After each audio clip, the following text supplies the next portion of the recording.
apple does not fall far from the tree.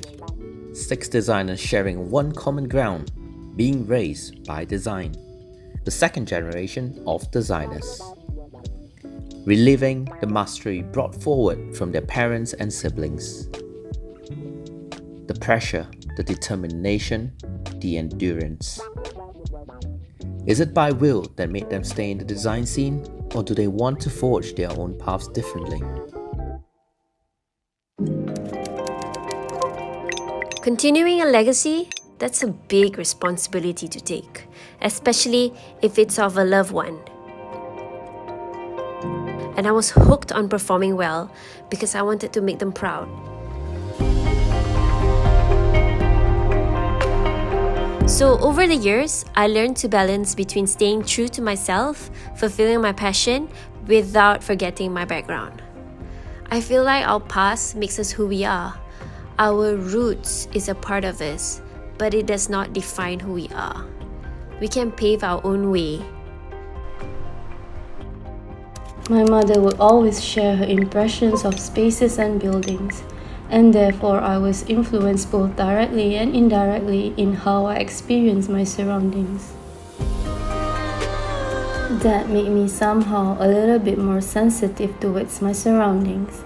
And staying in a fast-paced industry and society, I tend to crave for a peace of mind.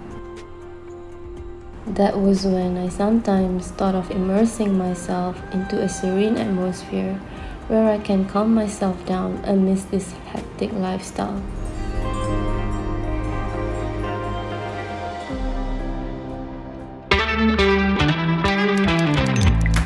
I'm a designer, raised in a family of designers.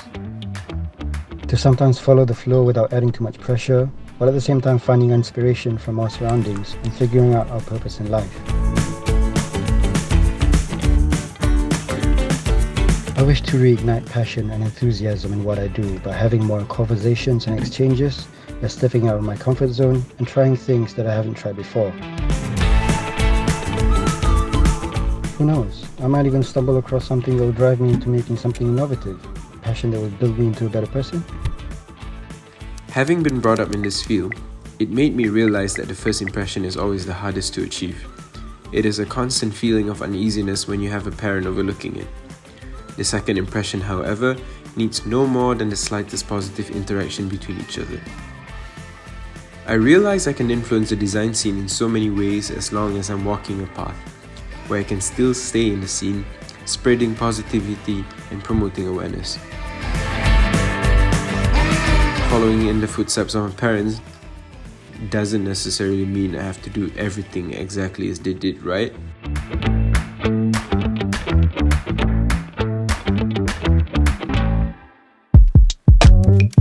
When I was younger, my mum and I would always comment about interior spaces while we watch interior design related TV shows.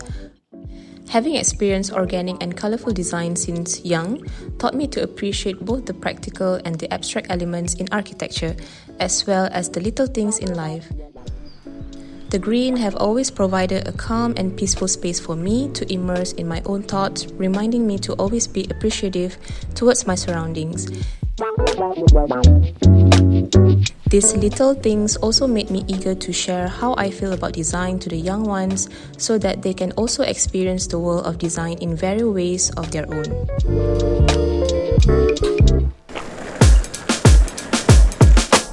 This is us. We're the second generation designers. Designers who want to follow the footsteps of a designer but have their own way of doing things, or rather, we try to live our life to the fullest before deciding on settling down. Of course, what we learned from the past or the lessons taught by the first generation designers or our parents can help in preparing us for the future. To be honest, it really is up to yourself to decide. We also want to and can design our life in some ways that favors not only us, but also the society.